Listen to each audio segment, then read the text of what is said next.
So your washing machine does not spin, does not agitate. Nothing's moving. The motor's running, but it ain't moving. What do? Well, you could do what I did and tear the stinking thing all apart and fix it.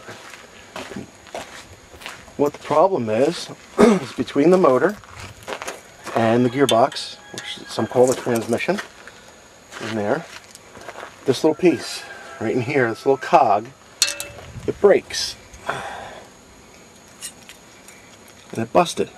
So the motor's spinning around in there like that, and this isn't moving and it's not working. Well, what you do is you replace that little piece. On eBay you can buy them for about $6, and that's with shipping and all, and they come now with this little metal retaining ring so it don't bust. The old ones have just plastic. You can buy the plastic ones again for $5, but another $1 you get it with the metal piece in there. Replace that, put it back together, and you're all good. How to replace it? Hey,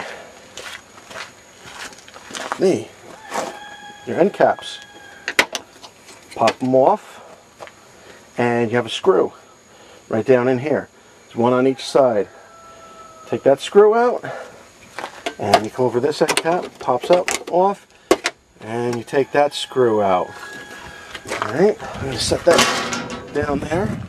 While this is still on your machine, then you flip the back of this thing up like this.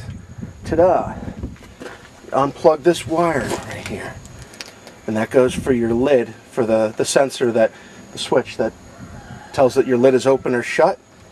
I'll get back to that later because mine don't work, and we'll show you how to fix that. Then what you got to do is when you pop this thing up, you have these clips, because it'll be in here like this, and your machine is sitting like this, the piece on the back, and you get the clips, and what you do is you jam a screwdriver down inside here and you pop it and flip the clip up, and you go there, and the same thing on this side here, you pop that up, and the whole front cabinet, the whole section comes right up out. Boom. And your machine will be sitting there on the floor with that attached to the back of it. There's 2 screws holding on the base of that, and you could do it right from there if you want. Me, I took it all apart.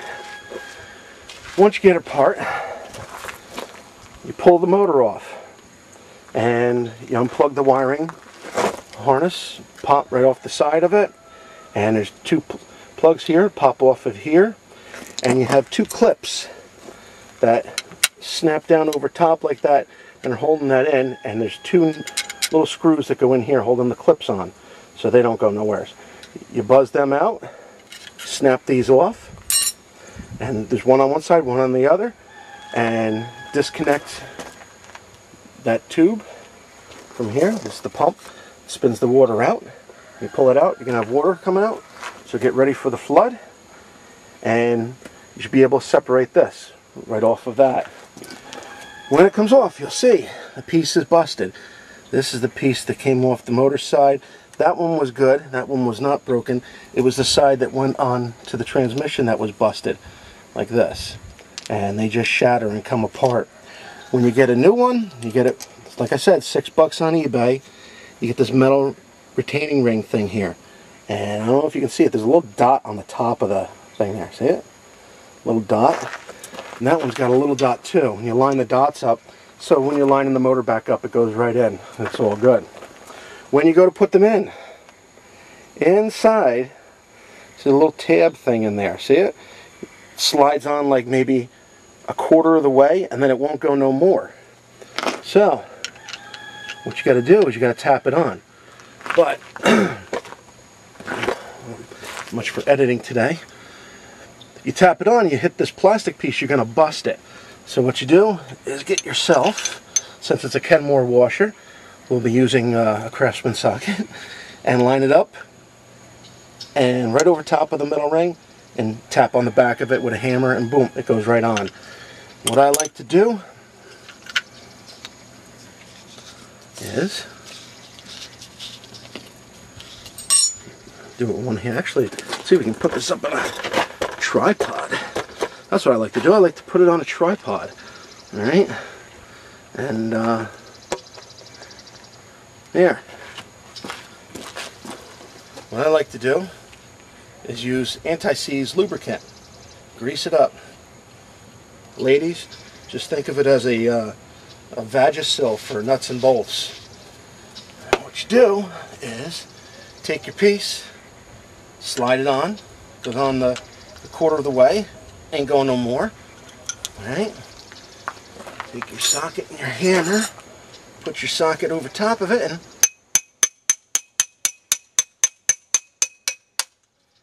until she's flush. You're all good.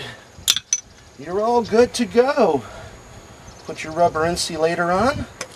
Now, slide this right into the other piece, and you're set. Now, let's get over to the other piece. Install this piece here, same way as I showed you the other with the socket, and tap it down on the metal ring, and it goes right on. There's a little itty bitty dot right on the top that's facing up. And what's going to happen now is you're going to slide your motor right down in. Alright, line that puppy up. Alright, let's... Oopsie. Are you recording? Yeah, I'm sure. You're talking to somebody. Nah, people always think that. But then again, that's why I have a camera. Two different voices. That's me. That's how I get, you know. Alright, we'll put the piece on that way. Wait a second, we gotta line it up again. Did you get eggs today? No, I didn't get any eggs out. You can go check. You're gonna definitely have to edit this. Okay, let's try this again. Line up the piece. Sooner did I get that, I shut the camera off, I was able to slide that thing right in. And it went in right into place. Alright, now, in the back. There. I don't know, let's see if we adjust this.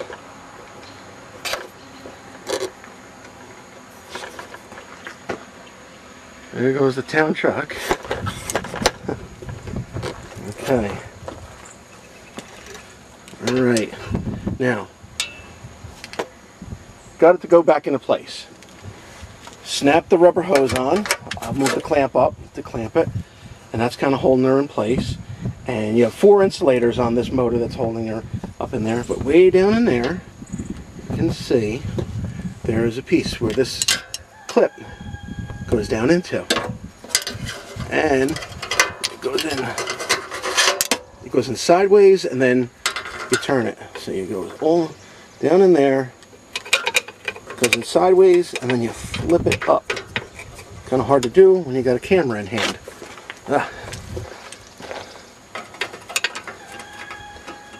There, I flipped it up.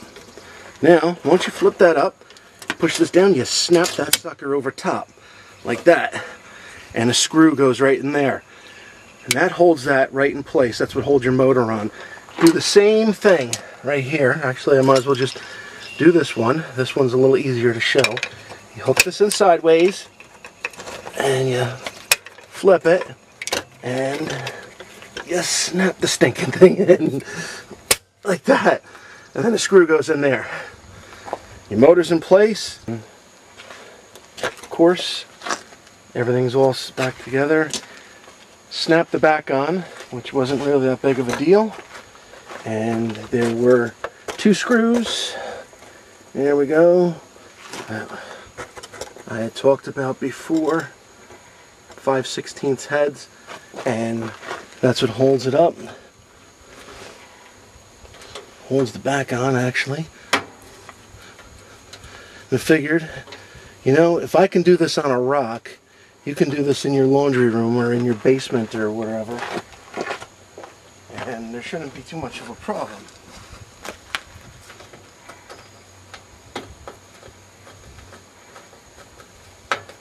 Okay, done.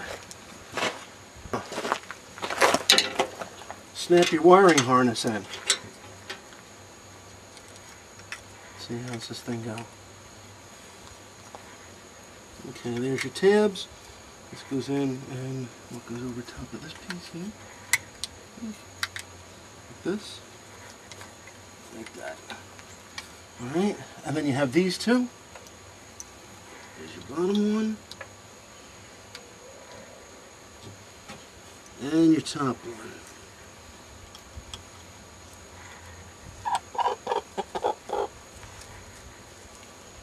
Well, I thought the top one would go in.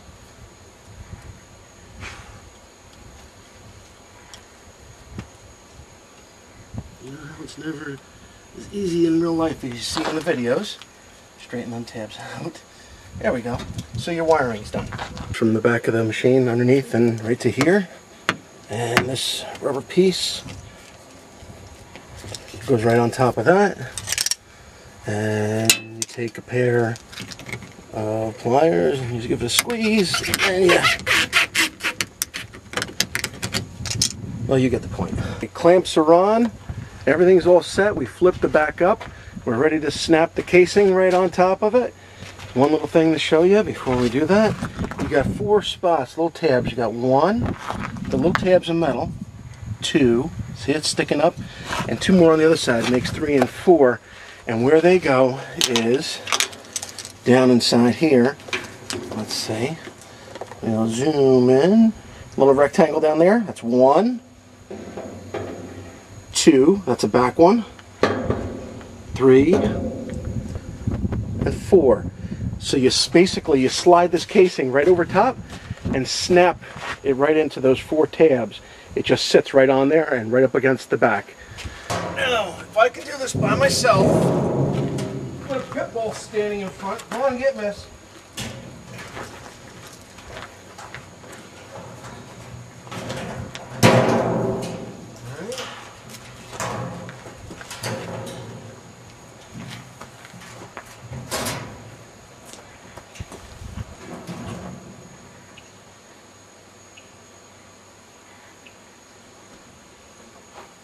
That's got a catch. Key was to snap the front end and tilt the whole casing backwards down onto those 4 slots down in here. And you got the water piece inside that goes just in. It's fine. If I could do this on top of a rock, as I said, you can do it in your laundry room. I don't want to hear any slack. Next, the 2 clips. One goes in here. That, and then just snap it down in. That's 1, and same thing on the other side. Okay, this is for your lid for the switch that snaps right down into here. Now if you just do that, and that's it, she works. If it works, great. If it don't work, you can always jump these wires. You don't do nothing with the green, but you connect these 2 here, the brown and the gray, the outer edge ones, and that'll make it as if it's always closed. And this way when you open the lid, it'll function, doesn't matter, and you're jumping the switch. But that's another time. Top flips down. Okay, the 2 screws go in, one on this side and one over there, and then snap your caps on and you're done. What do you think, Miss? Laundry on a rock? It's a win-win situation, I say. Got it all hooked up. Of course, it's dripping. I gotta tighten that. Just got that hooked up to a garden hose going out to the house, and of course plugged it in. I just spun that on by hand, not really tight.